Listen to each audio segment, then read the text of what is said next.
Foundation Research Grant on Education, which we focus on small grant.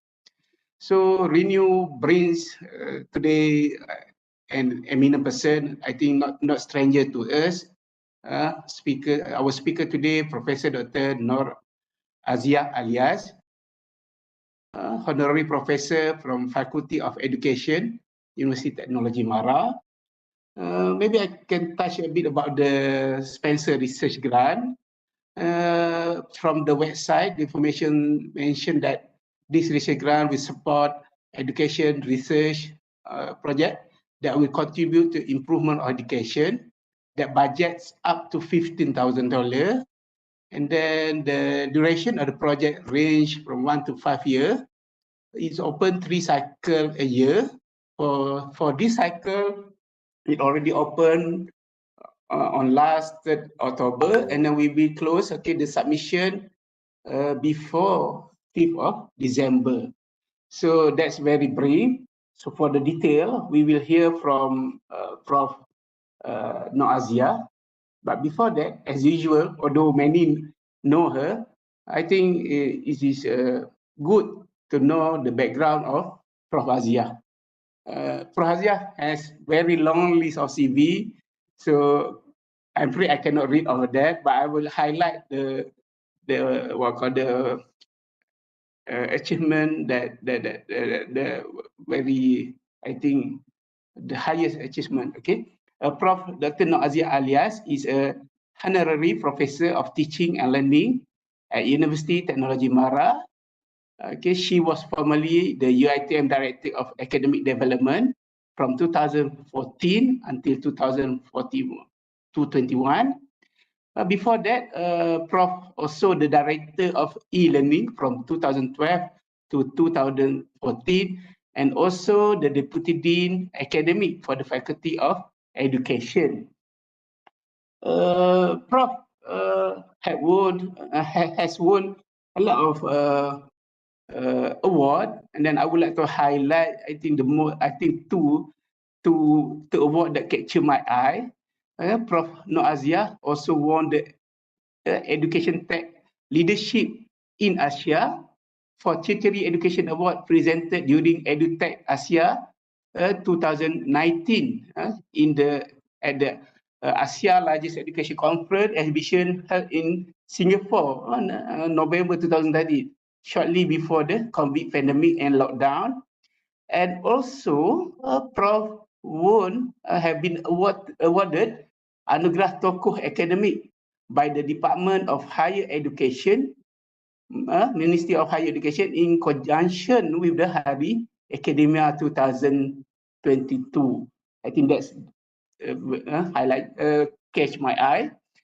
And then in terms of research, Prof. Has interest in instruction design and technology, IDT, and ICT for development, technology, enhanced learning, learner-driven learning, and design and development of research, instructional technology. In terms of publication, I checked. I have time to check the Prof publication. She has published more than I think 80 from what I saw just now, with more than 16 I-10 index journal, with over 700 citations. Prof also written a lot of book, a chapter in book published by the MIT Press, Finger, Information Age, publishing, and then many more. In terms of involvement in the Malaysian higher education project and initiative, Prof also been invited and involved actively in the Orange Book for differentiated career pathway. Prof also sit in other committees, for example, the Strategic Committee for MPU General Education. I think that's okay. There are many more to about Prof, but due to the time constraint, so I think that's enough to highlight the achievement of Prof. So without further ado, I would like to invite Prof. Aziah to give a talk on Spencer Foundation Research Grant. Before that, for participants, if you have any question later on, you can type in the chat box or you can unmute after the we have Q&A session. Okay, without further ado, I would like to invite Professor Dr. Aziah Alias to deliver her talk on Special Foundation Research Grant on Education. Small, Prof. Thank you, Dr. Johari. Assalamualaikum warahmatullahi wabarakatuh. Can you hear me well? Yes, Prof. All right. Okay. Assalamualaikum again and good morning, everyone. Okay. When Renew invited me for this particular session, I'm a little bit anxious because I have never won an award from Spencer. That is the disclaimer that I have to mention early.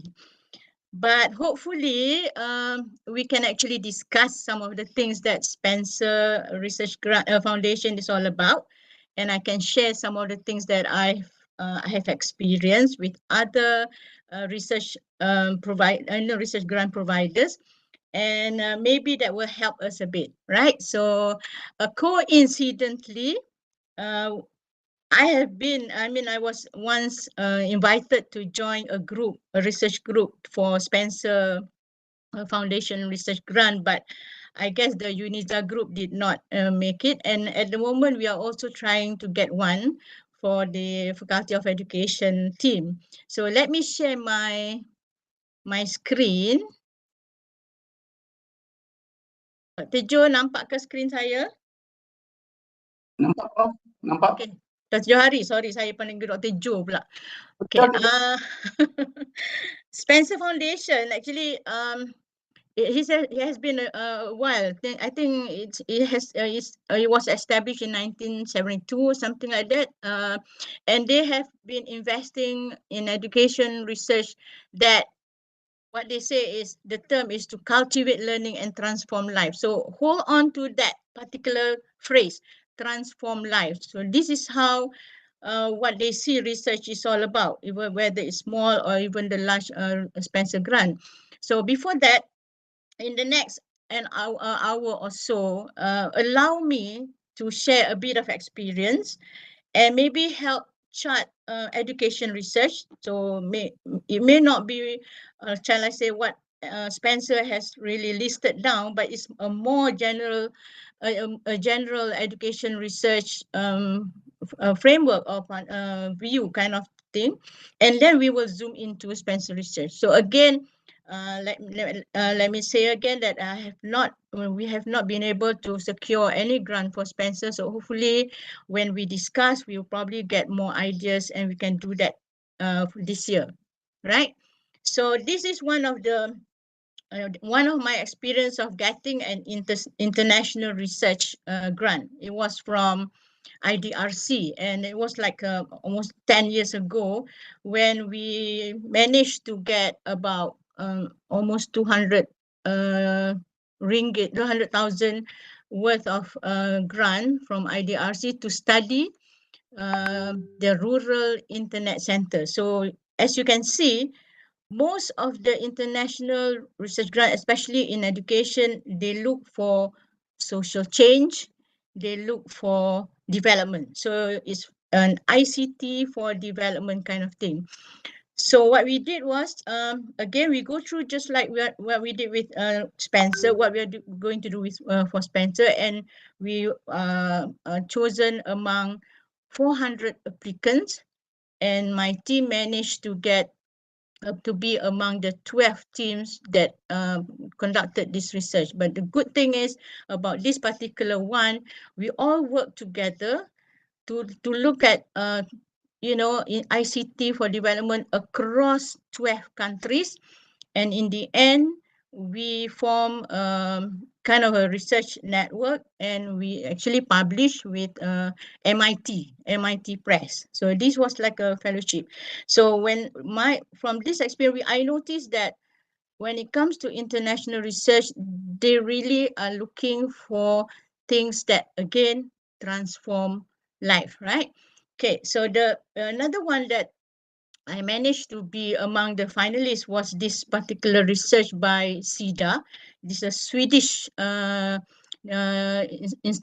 development association, research association. We actually called for, the proposal was on ICT for empowerment of women and girls, and we got we were among the 35 out of 301 application at that time in 2013, when we tried to study, to actually do a research on entrepreneurial competence and ICT skills among women in Malaysian correctional facilities. We actually did that in Malaysia, so we wanted to bring it to the international front.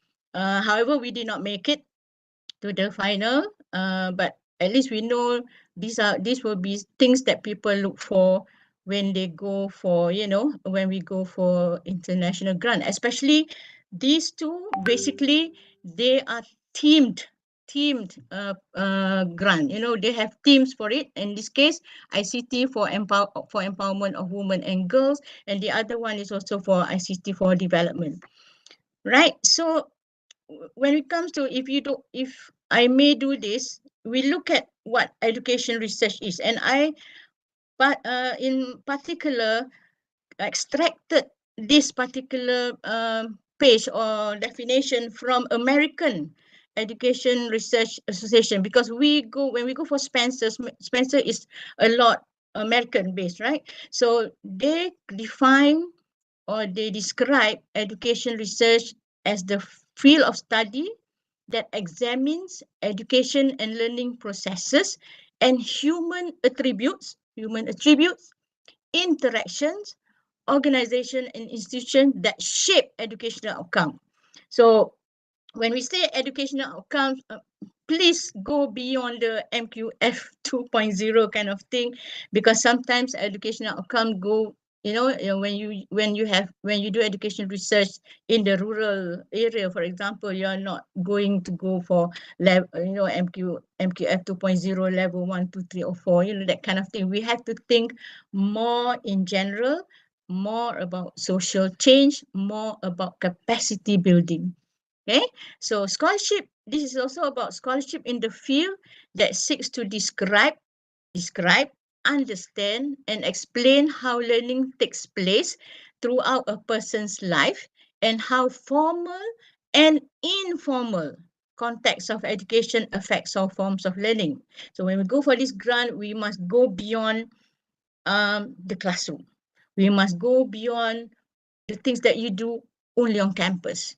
Maybe you can think about cross campus, about cross universities, cross country kind of thing. And education research is about research that embraces the full spectrum of rigorous methods appropriate to the questions being asked. So sometimes we feel we have to be so sophisticated, but a simple descriptive research that span many years and maybe many countries or many regions may be something that they are looking for, especially when it comes to culture, again, when it comes to transforming life and so on. But it's also about the development of tools and methods. So sometimes, especially when the research, the call for proposal is a themed call, you may want to do this, develop some new tools or methods that address a certain learning problem and instigate certain learning outcome, right? So allow me to do this. I have done this before. I think for those who have attended some of my webinar, this is what we seek to do in educational research. Actually, it's not exhaustive. We do more, but basically, we want to improve learning. We want to solve a learning problem. We want to understand and support the learners. When I say learners, it does not mean just the diploma or the undergraduate or the postgraduate students in the universities, because learners can go to the small children, at some kemas tadika or whatever, or some elderly, older adults who wants to learn, right? So imam or people at masjid, they are also learners. So you can actually think of education or education research that actually address these people. It's also about, we want to design learning environment and design learning experience. So learning environment, normally people in IT, ICT, they love to do this. You know, now we talk about metaverse. So how do you want to study metaverse and how it affects maybe adolescents? You have to have something. Adolescents, what? Adolescents self-esteem, adolescents academic achievement, basically, or something like that, right? And then we also want to study societal influence on education, or vice versa, or how society influence education, right? And seek to understand change and higher education challenges. I put in higher education because we are in higher education, but Spencer is not looking for just higher education. Okay, so we got a lot of challenges. Some of the challenges in Malaysia is not only it's not locally based. It also a universal challenge. So you may want to think about some of these challenge and seek to understand. Means you study it and you may not be able to propose a solution, but you study some aspects of it that has not been studied much, right? Of course, we seek to track, assess, and evaluate learning to see how it is successful or may not be successful, and so on. Or if we are especially PhD students, we seek to model or to establish a framework or theory that supports success in learning. So this is the general. But the thing is, when we want to go for education research, it has to be grounded. Grounded means got to have a very solid foundation in terms of theories, right? When we say theory, it doesn't mean that it has to be something like Maslow's theory. Theories means people have studied it before and confirm some of the things, and you pick it up and work further on it, right? So it is grounded.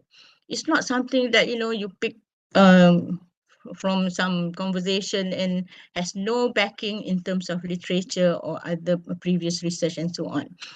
And try to think about research that improve practice best, but if it informs policy, right? So of course, when we look at all this, sometimes we study the learners, sometimes we study the teachers. So the target, we have to be clear. We are looking at the learners, we are looking at the teachers, are we looking at the management, are we looking at parents, or maybe we are looking at both learners and teachers, or teachers and management, or teachers and parents. So that can be a combination of groups of categories of people that we want to study through by having this general objective, right? Okay, we want to go for Spencer again, but again, like I said, we want to do this first. Sorry about that. It looks like a lot, but it's not exhaustive.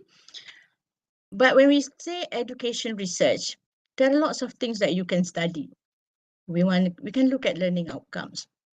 Now, is it just cognitive? Or is it just affective? Can I study cognitive affective? Can I study just psychomotor without affective? The trend is now it is kind of a combination or multi, right? Or we want to study metacognitive. We can also study well-being.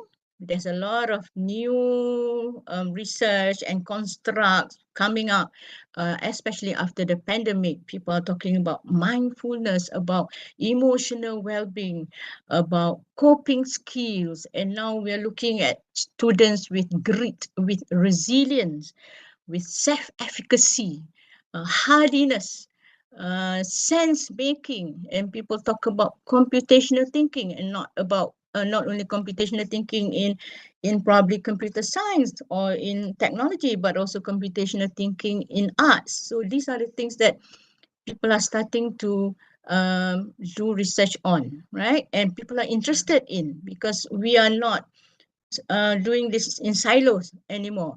right? So we study something like the use of arts or the use of songs in learning physics, for example. Okay. We also look at, when we say educational research, we can also look at engagement in terms of interest, involvement, how do people collaborate, how do they interact, learner, instructor, learner and learners, learner and content. We are so good at developing content. Do students actually um, interact and actually benefit from the content that we develop? Was it well designed? What model did we use to design, right? And now there's also this idea of learner self, where you interact between the right? Learner self interaction. So we do that in education research. Then we may want to study from that, we may want to study self-direction, motivation, learner autonomy and empowerment. There's something that's been, people are looking at, right? Especially now after the pandemic. And then comes the self-determination theory. People talk about, when I say people talk, it's about what we do in education research, right? Motivational self-regulation, formation of competence, competency-based education. And then as we go into psychosocial, what about when students go online? What about their social presence?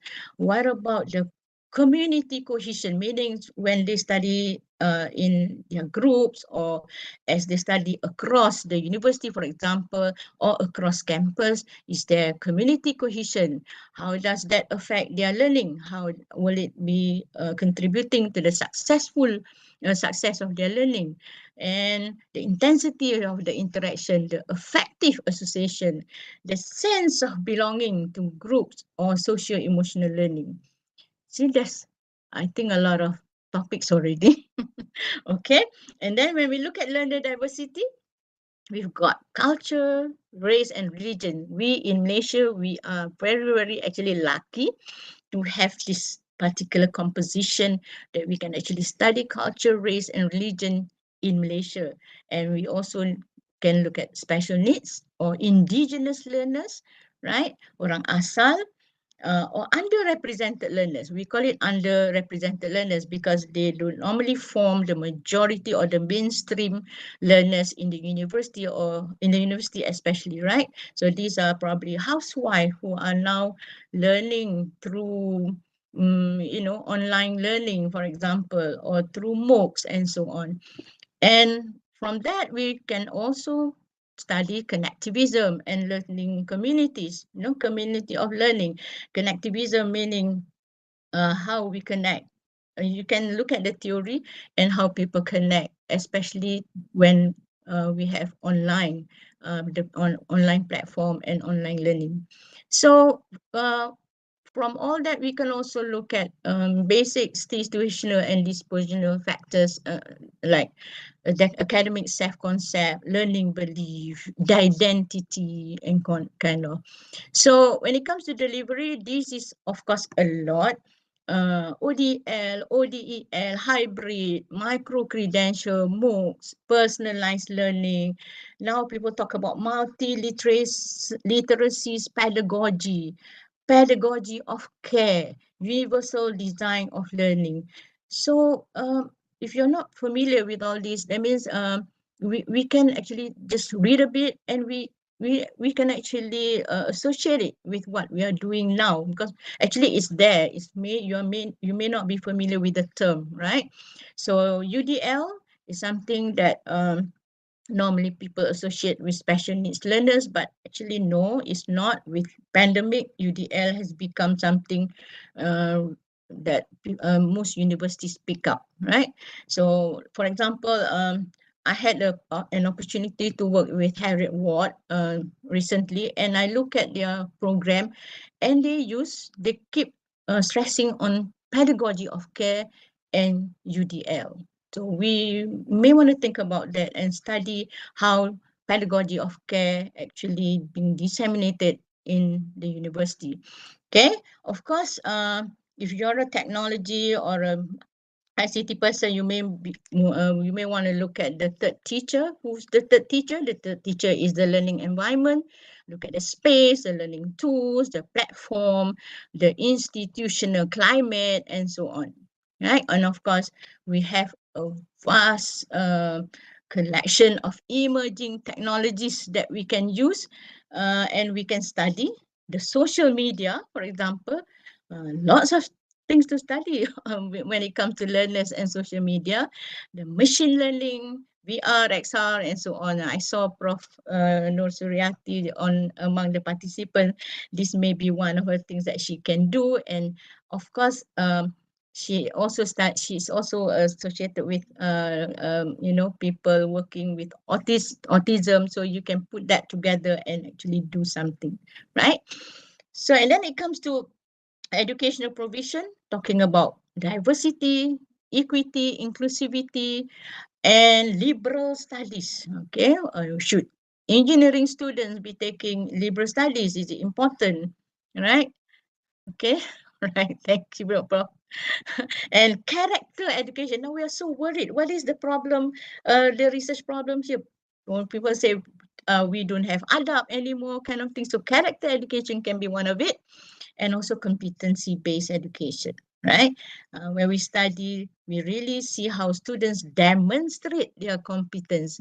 We are not talking about education where we give them a textbook and say, okay, read this and I'll give you an exam in the end and you are going to answer it in a 3-hour session and you're going to get A. That's not the way we do education anymore, actually, right? So we can also study successful teaching and learning, satisfaction, performance, retention, attrition, and of course, don't forget the teachers, the lecturers, the continuous professional development of the lecturers. Okay, curriculum. We have connected curriculum, agile curriculum now. We talk about living labs, we talk about living museum, we talk about place-based education. So these are the things that you can actually study.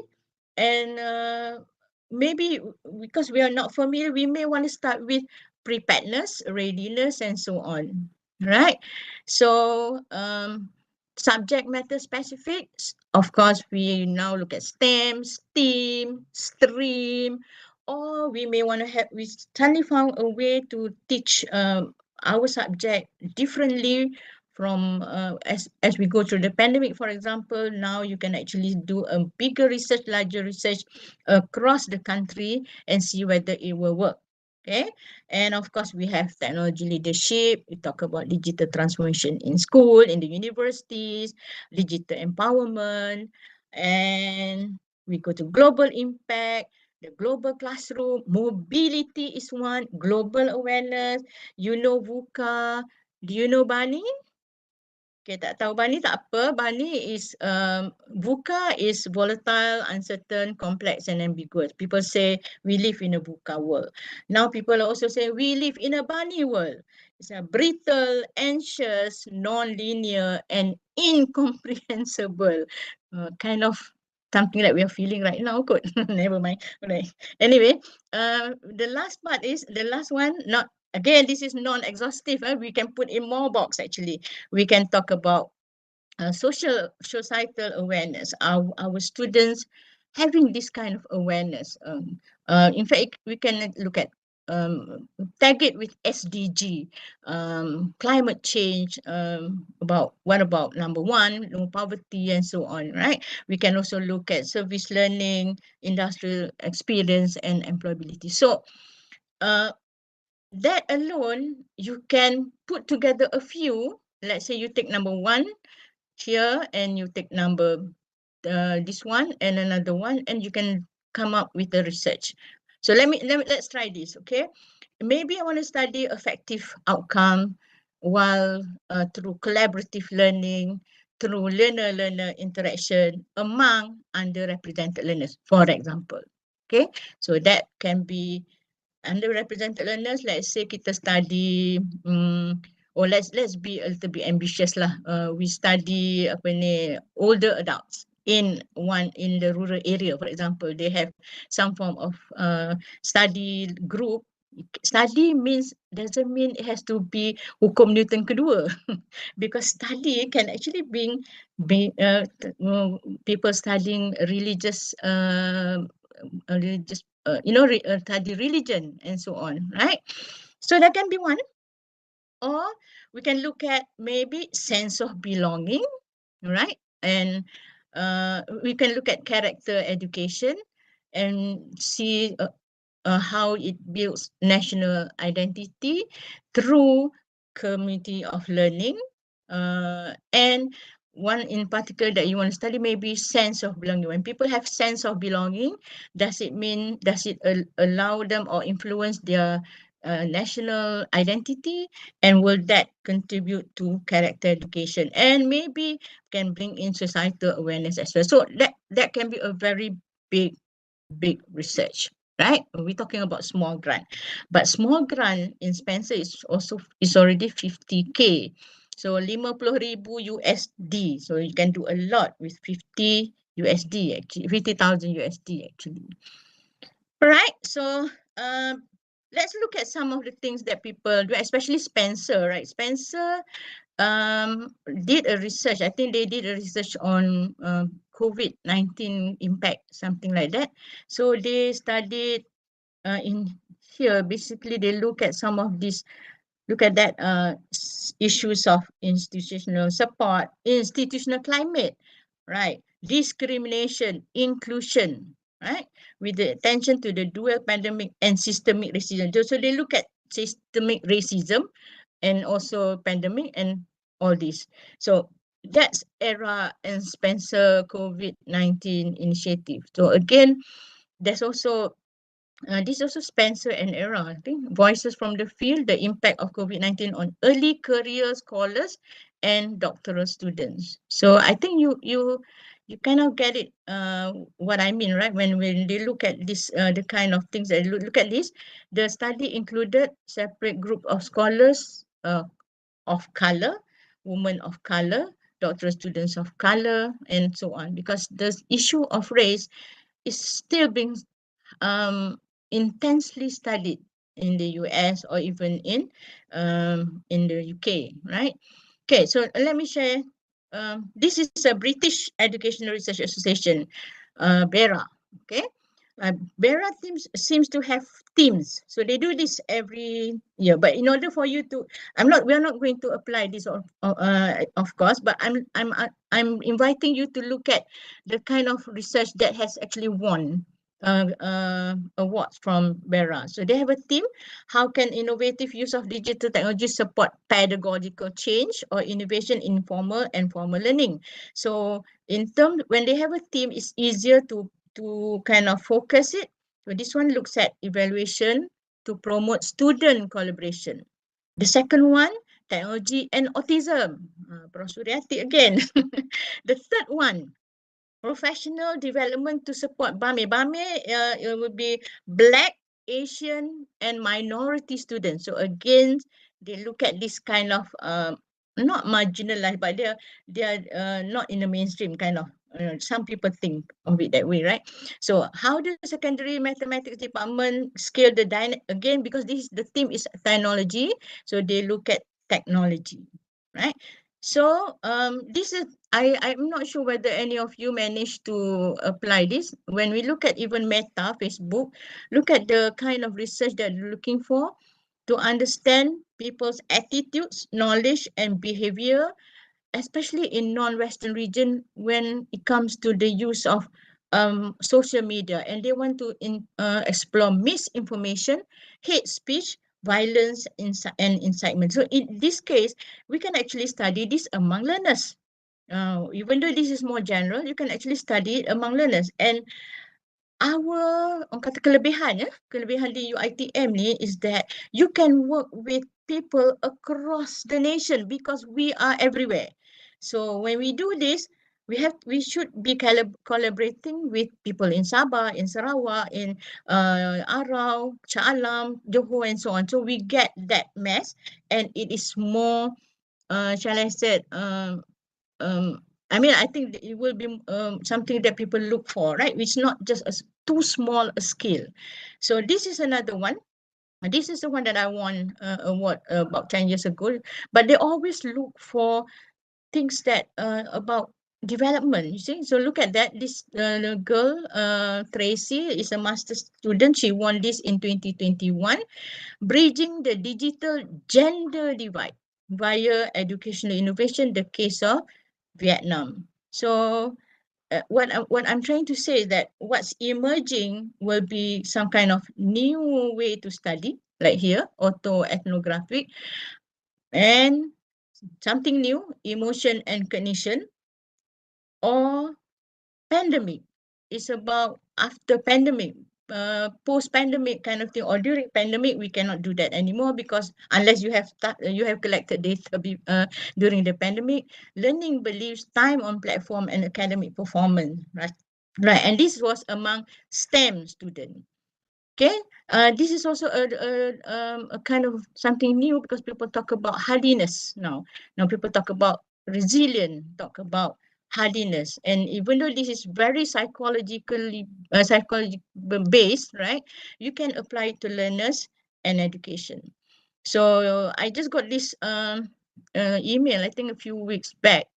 They want to bring in DE movement, right? So they want there's a lot about diversity, equity, and inclusion. But we have to be a little bit careful because when it comes to inclusivity, there is this LGBT kind of studies, and we may not be very comfortable doing it. I'm not sure. Maybe you want to study. It's up to you because they always treat things neutral, right? But look at the marginalized communities, feminism, and so on, social justice, assistive technology.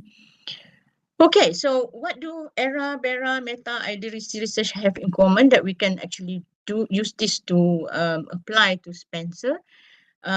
They talk about education for development, capacity building, marginalized learners, DEI, technology and learning, psychosocial, culture, social change, about integrity, justice, ethics, and of course, what normally is always there that propagates throughout the years will be evaluation of learning. But there's recency in it, novelty in it, and also about transforming life. So I'm going to mention transforming life again. Okay. So now we go to Spencer. Spencer problem statement. I'm not sure how many of you have read this, but when we go to the website, we always make sure we do this. We read what they want, right? So they recognize learning occurs life course. They say from classroom to the workplace, to family and community. So that's why when I said learners or learners, please do not limit yourself to those in your class, right? But they want study that makes significant contributions to the field, to foster creative and open-minded scholarship. And there's this multidisciplinary and methodological perspective. So you can, multidisciplinary is good, right? So you don't want to just study one thing in engineering and not try to look at it from the perspective from social science and so on. Okay, so they anticipate proposals, those that disciplines that innovatively investigate questions that is central to education. So it can be some philosophy, psychology, right? Even neuroscience. Okay, because people study brain-based learning. So you may want to do that for those who are already doing research on that, but bringing the education perspective. So they are looking for, this is what Spencer put in on the website, rigor. Intellectually ambitious. What does that mean? It means not some theory that people have done since 30 years ago and people have actually kind of stopped doing already and suddenly you, this one easy lah because people dah buat banyak literature. That's not the kind of thing. You want to be a little bit ambitious in the sense that you want to study something that will bring something new, right? Innovative. And of course, methodologically, it has to be sound. So it should be touching on pressing questions and opportunities, education in learning. Most of, like I said, most of our problems or questions and opportunities in education and learning in Malaysia can be applied elsewhere also. So it is we have to focus on that. You know, when we talk about inclusivity, for example, maybe we talk about special needs learners. That will be something that another country, another researcher from another country can also use, and so on. And in fact, it may inform policy in another country, right? And equitable, so a diversity of scholars and scholarship, okay, contributing to more just learning environment. So that they already wrote that, representing a diversity of scholars and scholarship and contributing to more just learning environment. So fair, equity, and so on. Engaging multiple voices and disciplinary perspective. So collaborative, and again the word transforming or transformative, right? All right, so let's go through Spencer awardees. I call it Spencer awardees. These are people who have won Spencer research before. Spencer education small grant, I think. Okay. Most of them are from the US, but the first one is not.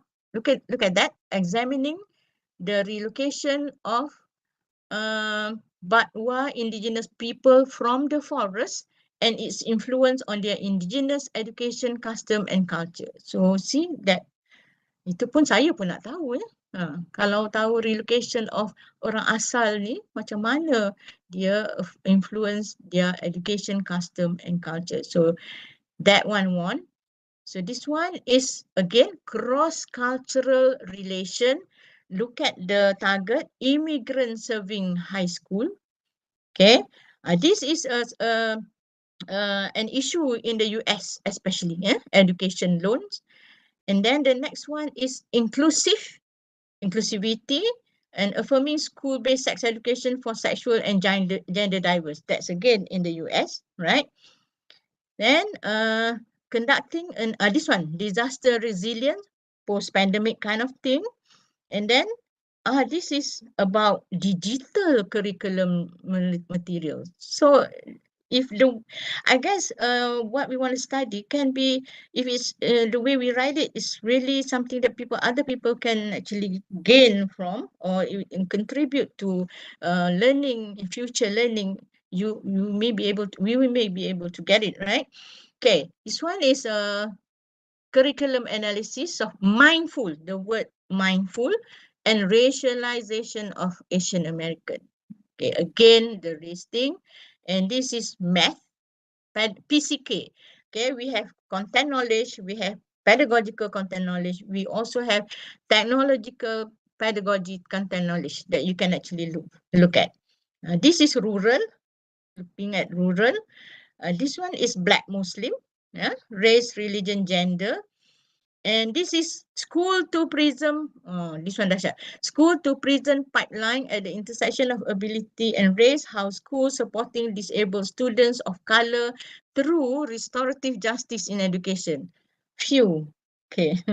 Kalau kita nak buat dengan kata those in prison, I used to have students who want to study learning with the prisoners. Pernah ada kan, but dia banyak issue lah in terms of getting access and so on. Alright, this is also another one, the cultural state ni, especially in the US lah, we have that, you know, white supremacy kind of thing. Okay, the last three I think is more on the methods. So studying the transformative mixed method because they want to study navigating mental health issues. And this one is also about method, about student mobility, and this is obviously a study on the method actually. So see, nampak, it's kind of the methods are basically quite recent, but when we look at some of these things, these are orang kata apa, orang kata nagging issues in the US especially. So we have to come up with something that that will catch their eyes, you know, when it comes to what the thing that we want to study. Okay, so if I may suggest, I may not be right because, like I said, I've never been successful. I have not applied before. So this is something that you may want to think about. That maybe betul lah, I'm not sure. think about education for sustainable development. We call it ESD, right? How do we educate, or what can we study when it comes to getting people to understand SDG, sustainable development? So talk about socially responsible citizens or global citizens.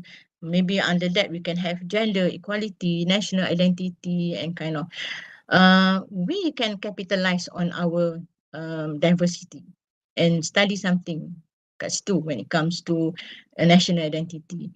Of course, 21st century learning still there. People talk about you want to come with curriculum for the future, interdisciplinary and collaborative educational model. Again, I mentioned this before, place-based education, flexible learning ecosystem. Now we also have micro school. Panggil micro school. Bukan micro credit je lah, micro school. Sometimes when we look at this, we can think of getting people punya views, or getting people punya readiness for all this pun a good can be a good research if you cover population yang substantial. Okay, but then again, education research tak perlu population yang besar. You just need a small, good but very good qualitative approach. So post-pandemic learning, I would suggest some of the research can come out from, about lost learning or learning loss, about well-being, about the emerging literacies that came up post-pandemic, and also about assessing learning. Itu my suggestion lah, but like I said, I'm not saying that is the correct one lah ya. The orang kata yang paling tepat. So ini my mind saja dalam fikiran as we look at all those call for proposal from different association when it comes to education research. Okay, so Dr. Johari mentioned just now, this is if you've been to the website, this is what they put up, right? We have about berapa hari tu ya? 20 adalah. Okay, a few more days. It keeps mentioning that this program is field initiated, so they don't have a team. They are not putting limitation to the discipline, to the design, so you come up with that, right? The idea is they want to see rigor, again, rigorous, intellectually ambitious, and technically sound, right? So in the application form, if any of you have already gone in, I've done this. Title, kena ada title. We all know when it comes to title, it has to be clear. Measure apa yang kita nak measure apa, target dia apa, right? And if possible, biar nampak dia punya methods, right? So the PI must be from again, it has this research mesti tag to a university lah ya. PI and co-PI, dia panggil co-PI, dia tak panggil apa ni, dia tak apalah co-PI. So to be a co-PI, for you to have co-PI, minum kopi, all your researchers must be registered in Spencer lah. So at the moment, let's say you want to bring in, I want to bring in Prof. Ismi Roha, for example. She will have to register, and when I put in my proposal, I will add her as my co-PI, just like our FRGS kind of thing. So you have to come up with a summary about 200 words. And your proposal is only, the narrative is only about 1,800 words, tak banyak tu. So it has to be very clear, right? The timeline is 1 to 5 years, 1 to 5 years. And the budget is 50K. But Spencer, dia ada satu, kata apa ni, element yang dipanggil apa ya, yang you can apply for more than 50K if you are asking for pengurangan dari segi workload dekat your coursework lah, course load if you're teaching, right? So they will actually pay for that, something like that. But Spencer also, you can also put in salary for the budget. You just go in and look at it. I'm sure all of you are familiar because you've been doing FRGS lah, apa semua tu dah biasa. you need to define the roles of the PI and co-PI. They have kena clear. So that's about 250 words. And then you put in the proposal data. It is stacked to apa, education in general, higher education, bidang dia, let's say psychology, the target will be Asian and so on. So you have to have the fields filled in, and at the end you have to have the signatory or the person to sign lah, and that will be from from RMC. Okay, so in terms of evaluation, the reviewers will look at before that, if I may, let's say tunjuk dia punya portal, kejap ya. Right. Okay. Tak nak keluar pula dia. Okay, this is the portal, right? So if we were to put in the this will be the things that you have to put in lah. So the good thing is, Spencer, you are they have the resources that will help you prepare your proposal. If you click this, you're gonna get something like this. Ni dia bagi ni. This is about writing research for field initiated punya research. So you can actually do that, right? So again, look at that. Masukkan Universiti Teknologi Mara, lepas tu masuk co-PI and co-PI, PI and co-PI. The title, that is ours at the moment. Tak tahulah berjaya atau tidak. And then when you start, when it ends, about 15 months, and the budget. So budget, if you click this, it is pretty structured, so pretty easy to fill in. Okay, so proposal summary. In my case, I'm using a framework that I developed in 2013. And also from somebody from MA, and also sense of empowerment from another. So I'm using 3 theories lah sebenarnya, basically. And then I have not done this because my co-PI is looking at the methodology at the moment. And this is the gun. So you can put in your timeline. I put it in the form of a chart and the role. Okay. So then this is what I meant just now. The cost release fund. So you have a cost load, you can get a cost release fund. They will actually pay for the, that hours that you have to get, that you're teaching or something like that. So, but you need to have the rationale and also the support letter and appendix, of course. Your instrument, kalau boleh ada draft instrument dah, and also other this, they call it optional, or the other things that you have agreed with other researchers from another university and so on. Okay, and there is also this innovative approaches to equity. For example, because you're working with, for example, orang asal, so you can put in some narrative on how you collaborate and so on. So that's kind of interesting lah, yeah. And of course, you have to put in all the fields here. Ni semua tengok ni kena masukkan sini. In our case, we are hoping to study both Europe and Asia. Ambitious lah tu. Anyway, okay. And last kali ialah signatory. So this one, RMC will have to sign it lah. Okay. So once you send it in, RMC, the person will get the email. Okay. So let's go back to my okay.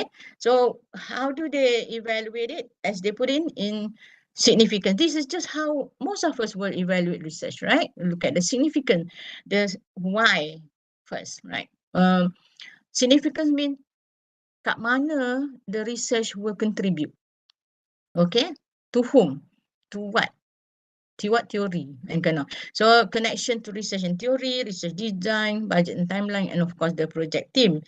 So let's say we may put in practical significance, theoretical significance, methodological significance. If you have a new way of doing it, putting together a few approach or methods, then it is significant in terms of methodology.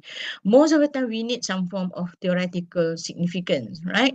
And practical significance is something that, especially when we develop something, we want to make sure that it has practical significance. Okay, and the best is, to me, the best is always when it informs policy, right? And you need to have a strong foundation mentioned before. The idea is what frames the research, you know, what theory, what model, what previous research that people have done actually help you formulate this particular research, and that is the basis of your the research that you want to do. Okay, so just like they said, reviewers will evaluate the adequacy of the description of how other researchers have treated the same topic and how well proposal responds to prior work and theory. But of course, you need to highlight the gap. Okay, research design, new methods, but more importantly will be the concepts are clear and measurable construct, right? So we always talk about conceptual framework and so on. It has to be clear what is it that actually you are measuring or you are studying, and how does it fall together, right? So I think you don't have to say much about that. Most of you are familiar with that. And budget and timeline, of course, if you this is something that they look whether it's adequate and whether during that time it is enough. If you're doing just a survey, you may not take too long, but if you're doing a multi-stage or like a mixed method where you start with the qualitative and then you go for quantitative, where you develop an instrument from the qualitative phase of your research, then it may take a longer time, especially when the qualitative phase will include interviews and focus group discussions that are not done online, especially, yeah. But if it's online, you have a better in terms of time. You can control it a bit lah, yeah. Okay, project team, of course, reviewers will comment on the potential of investigators to complete the study as described. So if I want to study, in my case, is something psychological, ada psychology punya element, so I bring in an educational psychologist. And because it also includes inclusivity, I bring in someone who has done a lot of inclusive education. And because I want to use PLS, for example, I bring in someone who's really good in PLSM, contoh lah, ya. Okay, so votes too, but the roles have to be clear lah, right? So the idea is we have to be rigorous. So this is what they wrote on the website, ya. Information about the proposed sample. Siapa? How do you select? Okay, and the design, including when appropriate, the description of the context of the study tu di mana, higher education ke, rural ke, rural mana, rural tabika kemas ke, for example, ya, higher education mana, comprehensive university, apa ni, over the whole nation ke, or you're just studying a very small university, kata apa, from foreign university like Nottingham in Malaysia ke, or something like that lah, ya. Okay, maybe you want to do that because you want to study global learning, for example. Okay, then description of key construct, measures and data sources. So construct tu kena clear how you define it, how you measure it. Okay, apa operational definition dia? If you want to study, for example, in my case, connectedness. How do I define connectedness? How am I going to measure connectedness? What are when the item dalam tu, kalau boleh dah sertakan supaya dia boleh nampak, and procedures for data collection and data analysis. Again, this is what I feel that we should do.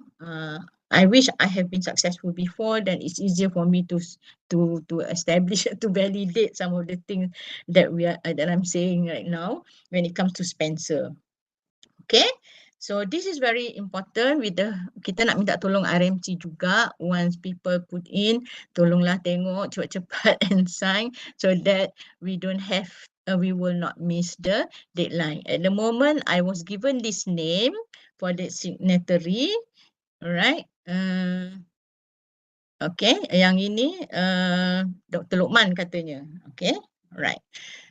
Okay, pukul 11. Saya janji untuk Rizami dalam 1 hour cukup kot.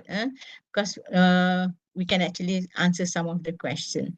So, all the best to everyone. Let me just stop sharing. Okay, Dr. Johari, cukup kot Okay, thank you for Aziah. I think very detailed and insightful knowledge about Spencer Grant. Okay, maybe I can recap. I'm not from education, but I can think notice that there are a few things that Prof highlight. I think the initial talk Prof say that maybe the research can focus to improve practice or inform policy, and then other that the choice of what participant in the study, whether learner, teacher, or the policymaker or the parent, and then the latter part, and the Prof also share about the broad area of educational research. I think more than 20 just now, and then Prof also suggested, Prof suggested like Prof say she never won the award, but she said I think it's a very good suggestion, few area.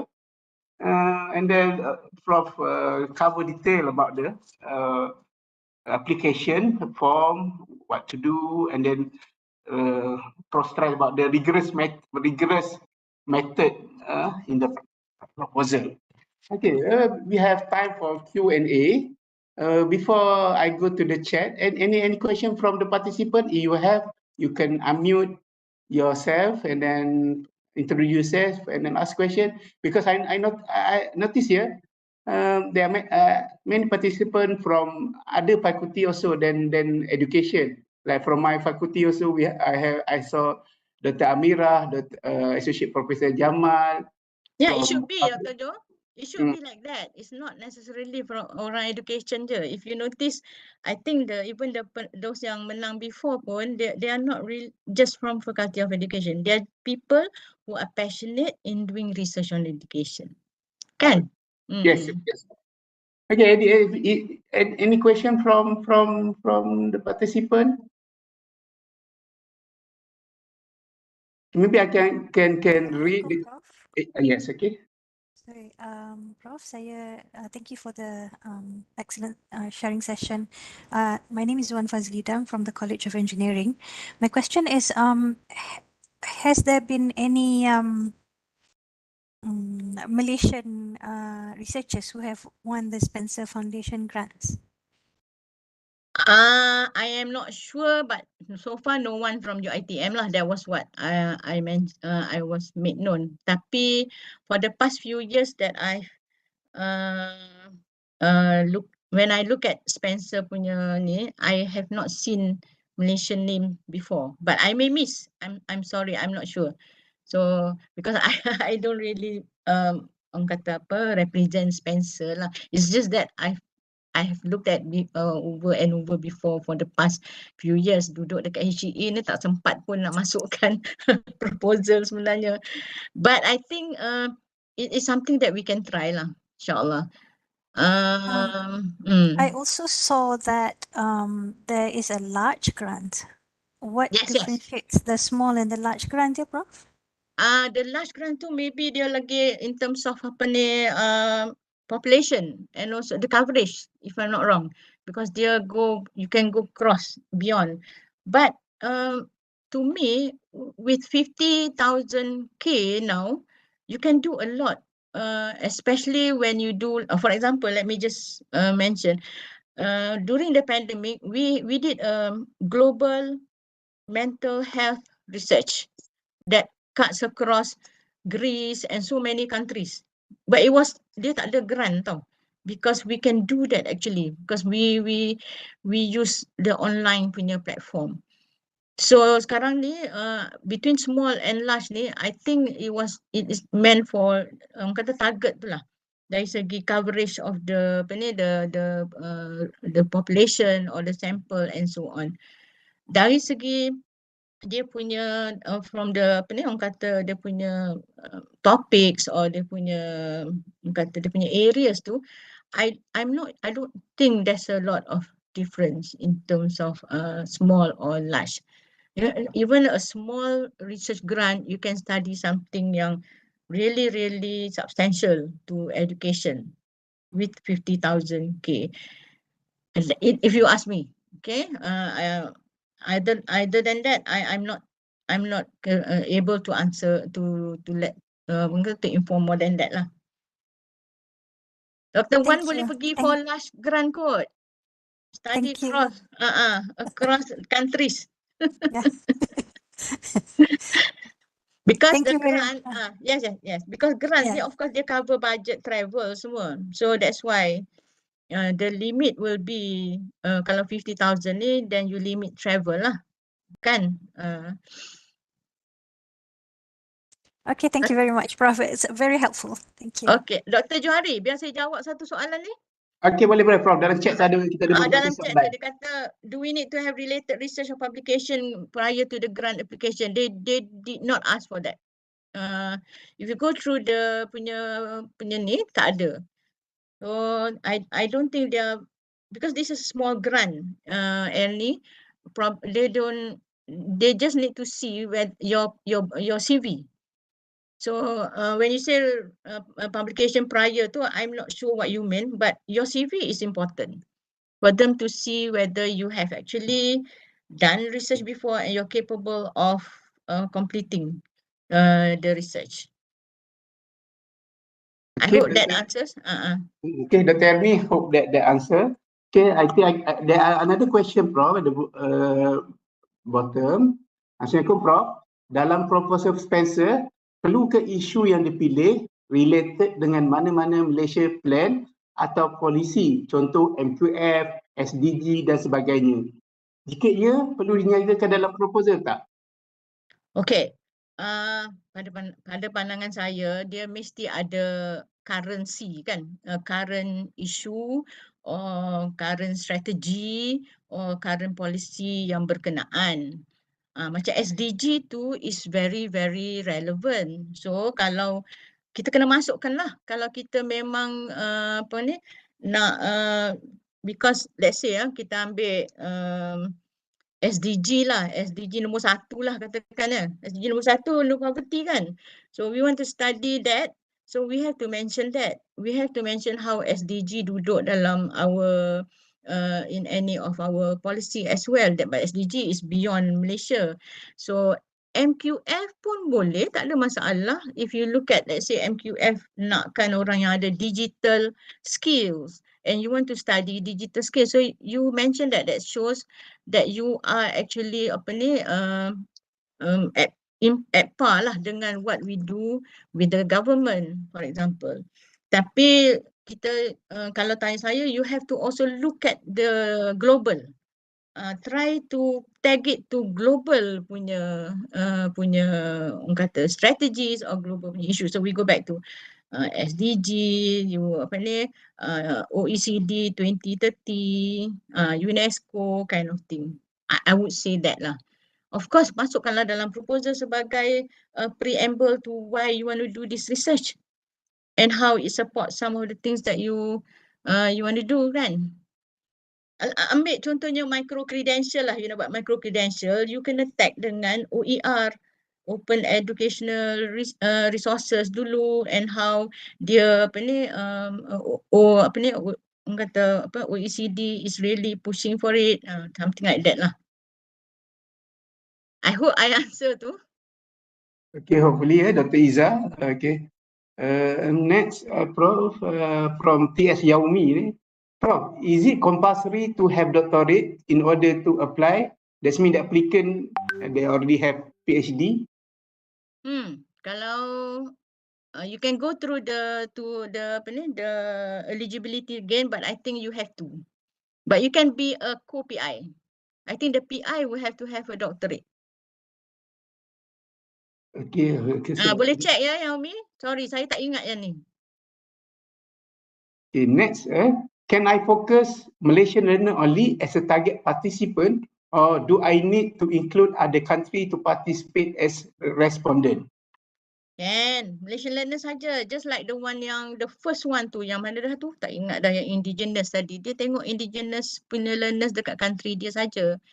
Yeah, the Americans, they look at the Americans saja. They don't look at other countries kan. So we can look at Malaysian learners because Asian learners ni actually are of interest to the global punya education punya people. People are interested actually how we do well in math. Ya ke? Okay, tak apalah. You don't have to worry about it. You can have a proper clear population that you want to work on, and you sample from that. Of course, if you include other participants, that means you are doing some form of comparative study, or you are doing a global kind of thing. So maybe yang global tu will probably require you to have more budget, and that can go beyond 50,000 lah. But it's okay, you can focus. I think you should focus on Malaysian learners as a start. Tapi yalah, saya rasa nampaknya pada nampak pada isu tu yang dia orang nak, that they will evaluate your research. Oh, that's another question lah, Doctor. Amount of salary. Okay, saya tak sure pasal Spencer ni, tapi macam dulu masa saya buat yang the first one tu, we can put in kalau macam Prof Suryati lah, katakan dia masuk dia punya salary dia, habis dah lah kot 50,000 US tu, habis dekat salary saja. So we don't do that. In my case, I tak letak that orang kata the amount yang sebenarnya. You can put in some amount because we already have salary in the university kan. So you may put in as honorarium pun boleh. Because there are a few field yang bawah tu sekali, tak salah saya, you can put in as honorarium for the researcher. Ada kalau tak salah. But I'm not sure about the amount. Is there a limit to the amount or not? I'm not too sure, but I don't think you should put in too much on the amount on the salary of PI and co-PI. Okay, Prof. Another question from Dr. Masya. Prof, how often do the cycle take place? 3 kali kan? 3 times a year. 3 times a year. So But the large grants will become, the large one is also coming up, tak salah saya. So you can always go back. Large grant I think close next January 2023. Large grant pun boleh. Ni kan dah banyak buat MOU dengan universiti-universiti luar negara. Bolehlah collaborate. Prof, lanjutan daripada I think continuation from question about the Malaysian learner tadi. In your presentation tadi, Prof ada share about the research about BIM tadi kan, Black, Asia, Minority. Kalau Malaysia kan, contoh our researcher interested to focus on orang asal. Is it that do you think that I think it's a plus point. Plus point. I think it is because they like to see, because they want to see this kind of transforming life and education for development kind of thing. Although the population, that population is not so I think big like kalau dekat Malaysia kita, but they are right, orang asal. Yes. Boleh. But then we have to find what is it that we want to study about them. Yang orang kata the construct tu apa benda, we tak boleh lah just kata pergi jumpa 5 orang and and just buat benda yang, okay, for example, let's take dia punya aspiration lah of dia punya of indigenous punya learners kan, ataupun how they integrate in school.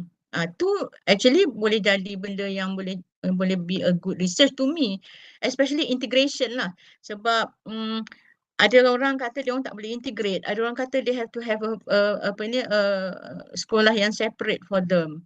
So we can study a few schools utara, selatan and that kind of thing that yang ada indigenous people. The sample will not go up to berpuluh-puluh ribu ataupun beribu-ribu pun, but you can get an idea of how they integrate, for example. I would say something like that lah. Boleh Dr. Johari, you tengok dia punya yang dia orang study tu, saya tak rasa dia orang yang menang tu dia study terlalu ramai. Okay. Okay, Prof. Suryati. Is there any question from the participant? You might want to unmute your mic and then ask Prof. Any question? Prof. Ismi Roha, tadi Prof. Aziah ada mention. saya dulu partisipan masa Dr. Ismi. Thank you very much, Prof. Dr. Johari. Hi, Assalamualaikum, Prof. Aziah and all friends. It's also a lot of learning for me actually, Dr. Jo. Thank you for having this session. Sebenarnya I pun along the way when Prof. Aziah gave the briefing, I was actually very interested to know because focus dia banyak on teaching and learning and the examples given were on education, pedagogy and all that. Is there a possibility of evaluating or doing some kind of a comparative study that's related to policies across country, for example, Prof? Yeah, I'm sure. I would think that will be a good one. But again, this is my personal ni lah, because a policy, let's say, nak ambil policy apa? Kita ambil try on language change policy lah, Prof, kan? Yeah. Can be a very good one. Or inclusivity punya ni kan, how boleh. That would be interesting.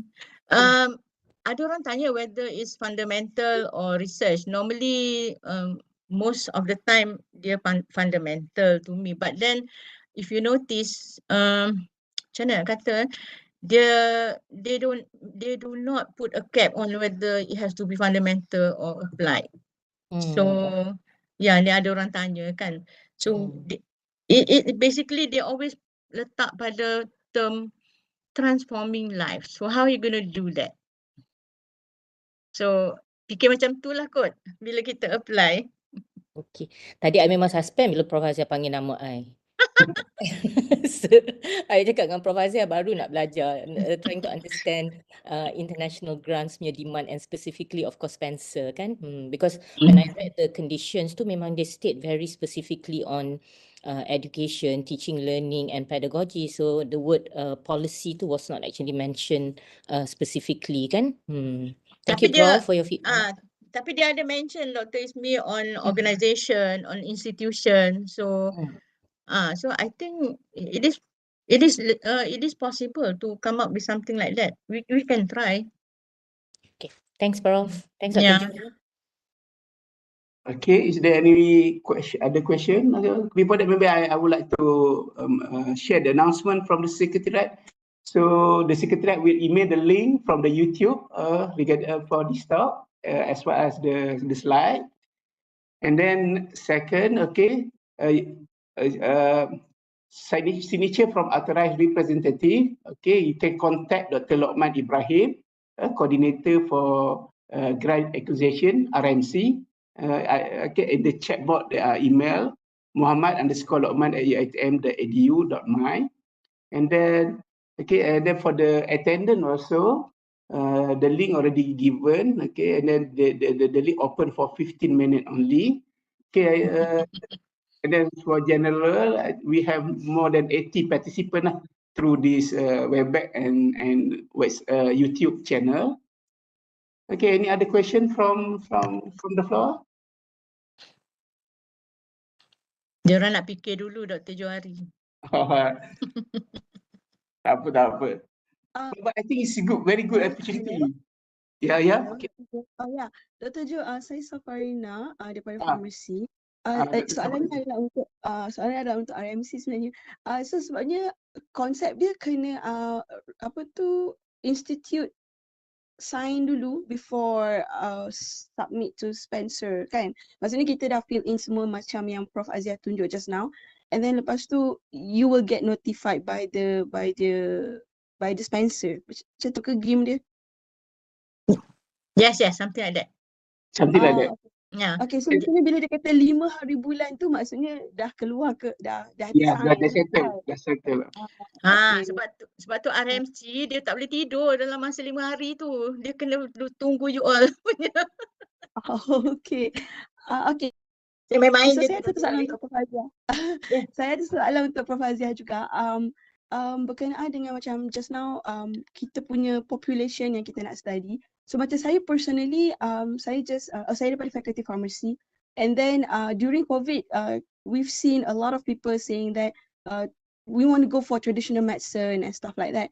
And then pada saya sendiri saya rasa dia adalah topik yang sangat diverse dan banyak researcher dekat dalam UiTM work on traditional medicine. So katalah kalau saya punya Spencer ni saya nak letak on how do we teach our student to appreciate traditional medicine supaya kita tidak berlebihan dan menolak traditional modern medicine or something like that. So itu sesuatu yang saya study dalam UiTM itself. So would that be okay? I would say that okay. Bila saya dengar tu saya pun macam excited sebenarnya. Tapi I'm not Spencer lah kan. But but you can study. Sebab saya rasa macam kita semua mengajar kita semua ada research on plant or traditional medicine sebenarnya. Tapi how kita translate whatever our finding to our students, so student kita faham di mana traditional medicine kita. Macam tu something like that. Tapi populationnya rakyat UiTM lah. Okay. Again, kita punya kelebihan UiTM ni, kita boleh mention that is a very large university. Masukkan bilangan pelajar total dan masukkan bilangan kampus. So that alone dah nampak kelebihan kita lah. Walaupun you study dekat UiTM saja, that I would say will help. Tapi the actual number of responden yang akan jawab tu nanti kita memang nak limit pada senior student je kan, which is still pretty good lah sebenarnya because you are the campus bertam. Ada ke? Ada. Ada kan? Sorry dah lupa. Dah lama tak kalau tak duduk kat HA. Sorry. You ada multi-campus, so that can also be mentioned in the proposal that you are doing this across campus punya pelajar dan sebagainya. We can try that lah. It's a small grant punya research. So I think that limitation tu possible. Baik. Dan again macam saya kata lah, ini opinion saya lah dia sebab I wish I have actually succeeded in getting this, then it's easier to advise. Baik. Tak apa, kita sama-sama lah cuba. Terima kasih. Ya betul. Sebab the one that I menang yang I got dulu long time ago tu, that one across Malaysia. All tapi because it's not about pharmacy punya students saja, it's about rural punya internet user, so you can get throughout Malaysia kan. So in this case it's also the university itself is large. Hopefully it's something that attracts them lah, insyaAllah. Attract the reviewers, bukan attract them, but the traditional medicine thing is interesting. Baik, Prof. Thank you, Dr. Safarina, for the question. Any other question?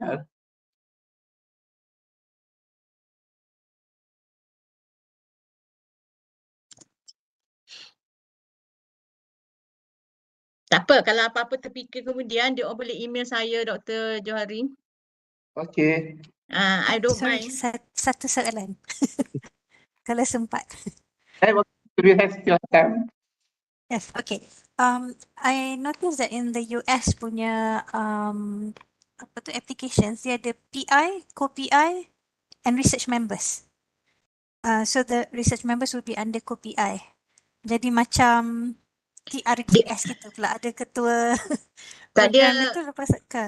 The co-PI is kalau ada co-PI from an international grant, adakah RMC membenarkan co-PI itu menjadi PI for sub-programs under a large grant, a large amount, for example? Not necessarily for Spencer lah. Sorry, soalan saya mungkin kepada RMC, kepada Dr. Johari kot. Yang ni saya kurang arif lah Dr. Wan. Jadi maybe kena refer pada Dr. apa tu? Dr. Wan Dr. Wan Anida, Dr. Anida, sebab dia lagi arif lah. So, macam yalah betul lah, macam TRGS kan kita ada program kan, dan setiap program tersebut dikira sebagai leader PI. Jadi ini nanti saya ajukan ajukan pada Dr. Anida lah. Okay. Terima kasih. Kalau Spencer tak salah saya, research member tu include postgrad, boleh bawa masuk postgrad kalau tak salah saya lah. Kalau Spencer. Dia tak duduk dalam co-PI. Extension pula, sorry Dr. Johari, extension daripada Dr. Wan Fazlidah. Dr. Wan, lama tak jumpa.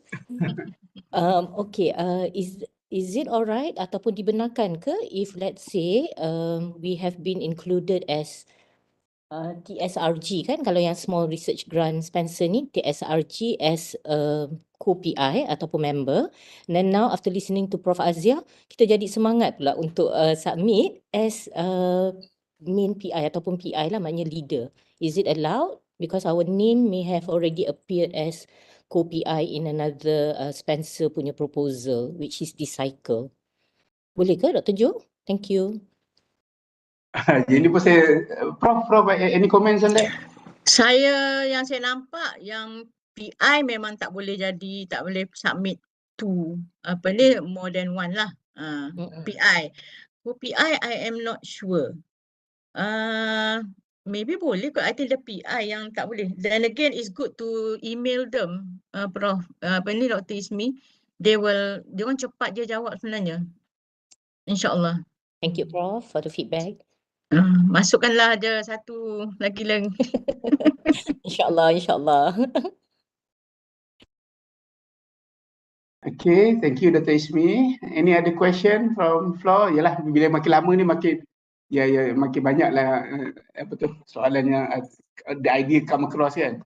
Kalau ada segi soalan, if not then like Prof said, you can email her and then she will try to answer, to reply the email. Yes, I will. InsyaAllah. Okay, maybe any other question? 1 minute. If not, okay, we can.